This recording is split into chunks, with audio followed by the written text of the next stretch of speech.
मुख्यमंत्री पुष्कर सिंह धामी ने सोमवार को शारदीय नवरात्र की नवमी के पावन अवसर पर वैष्णव शक्ति मां महामाया जगत जननी आदि शक्ति भगवती की उपासना को समर्पित नवरात्र के पावन पर्व का उद्यापन कर हवन किया।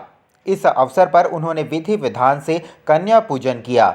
मुख्यमंत्री ने आदि शक्ति परब्रह्म स्वरूपा देवी मां से राज्य की उन्नति एवं समस्त प्रदेश वासियों के सुख समृद्धि की कामना की। 24 अक्टूबर को दशहरा पर्व मनाया जाएगा, जिसको लेकर कारीगर पुतले तैयार कर रहे हैं। आपको बता दें कि रुड़की नेहरू स्टेडियम में पुतला दहन का कार्यक्रम आयोजित किया जा रहा है। वहीं पिछले 15 दिनों से पुरकाजी का एक मुस्लिम परिवार रावण, कुंभकर्ण, मेघनाथ के पुतले के साथ साथ इस बार डेंगू का भी पुतला तैयार कर रहे हैं। आपको बता दें कि इस बार 65 रावण, 45 कुंभकर्ण, 40 मेघनाद के साथ डेंगू का भी पुतला बनाया जा रहा है। ये परिवार पिछले 35 सालों से पुतले बनाने का काम कर रहा है। इससे साफ जाहिर होता है कि ये कारीगर अपनी रोजी रोटी के साथ हिंदू मुस्लिम एकता का संदेश भी दे रहे हैं। ये 25 दिन के करीब लग गए इसमें और 40 फुट, 45 फुट, 65 फुट 3 पुतला बनाए जी जी। इस बार डेंगू का भी पुतला कह रहे थे वो जी डेंगू का बनेगा, 10 फुट के करीब डेंगू का बन जाएगा। श्री बद्रीनाथ केदारनाथ मंदिर समिति अध्यक्ष अजेंद्र अजय ने कहा है कि इस बार बद्री केदार धामों में तीर्थयात्रियों की संख्या का नया कीर्तिमान स्थापित होगा। बता दें कि बद्रीनाथ धाम में अब तक करीब 16,25,000 श्रद्धालुओं ने भगवान बद्री विशाल जी के दर्शनों का पुण्य लाभ अर्जित किया है। धाम में आज एक बार फिर से मौसम ने करवट बदली है, तो हल्की बारिश के साथ बर्फ की फुहारों ने बद्रीपुरी का तापमान प्रभावित किया है। बावजूद इसके धाम में लगातार श्रद्धालुओं की आमद बढ़ती जा रही है।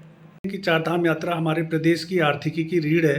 इस कारण से यात्रा व्यवसाय से जुड़े हुए तमाम लोगों के अंदर एक निराशा का वातावरण भी बन चुका था। गत वर्ष प्रदेश के माननीय मुख्यमंत्री जी के नेतृत्व में चारधाम यात्रा की तैयारियों को लेकर के विस्तृत कार्य योजना तैयार की गई और मुख्यमंत्री जी के स्तर से लगातार यात्रा व्यवस्थाओं की मॉनिटरिंग की गई। तो इसका परिणाम रहा कि गत वर्ष जो श्रद्धालु तीर्थयात्री हमारे प्रदेश में आए, उनकी संख्या का एक नया कीर्तिमान स्थापित हुआ है और इस वर्ष भी अब तक 50 लाख की संख्या पार कर चुके हैं और अभी कपाट बंद होने में कुछ दिन शेष हैं। तो हमें लगता है कि इस वर्ष भी जो श्रद्धालुओं की संख्या का एक नया कीर्तिमान स्थापित होगा। वन कर्मियों को स्वस्थ रखने के उद्देश्य से पहली बार उत्तराखंड में भागीरथी वृत्त 3 दिवसीय वन खेलकूद और सांस्कृतिक प्रतियोगिताओं का आयोजन करने जा रहा है।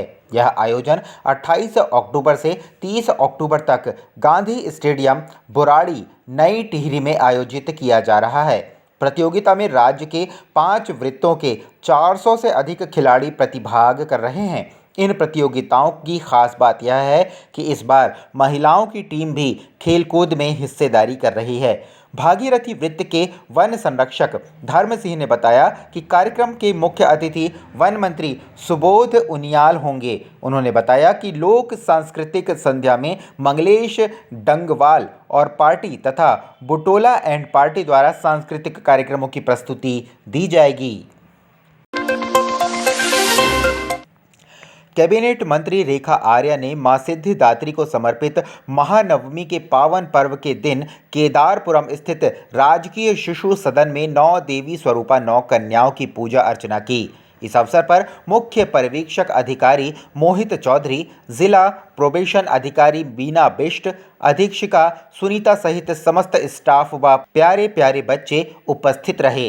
रेखा आर्या ने पहले कन्याओं के पांव पखारे व इसके बाद उन्हें चुनरी ओढ़ाकर माथे पर तिलक लगाया और उन्हें भोजन कराया।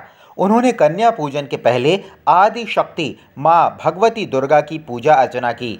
उसके बाद मां दुर्गा के विभिन्न 9 रूपों के प्रति कन्याओं की पूजा अर्चना की और विधि विधान और श्रद्धा और सम्मान का भाव रखते हुए इस कार्य को संपन्न किया। जब से मैं महिला सशक्तिकरण विभाग को देख रही हूँ, तब से मुझे ऐसा सौभाग्य प्राप्त हुआ है कि हर रामनवमी को या अष्टमी को कन्या पूजन के लिए जो है केदारपुरम जाने का अवसर मिलता है। वहाँ हमारी ऐसी अनाथ छोटी बालिकाएं रहती हैं, वहाँ ऐसी बालिकाएं रहती हैं जो समाज से कहीं ना कहीं उत्पीड़ित होकर जो है वहाँ पहुँचती हैं। तो उन लोगों के मध्य में जाके उनका कन्या पूजन करते हुए निश्चित रूप से उनका भी मनोबल बढ़ता है और एक जो खुशी है हम सब की वो हम एक दूसरे से शेयर भी कर पाते हैं। तो आज नारी निकेतन में उन्हीं बच्चियों के साथ में आज कन्या पूजन भी है और निश्चित रूप से माता रानी से उनकी कुशल क्षेम और वो सदैव आगे बढ़े इसकी कामना भी रहेगी।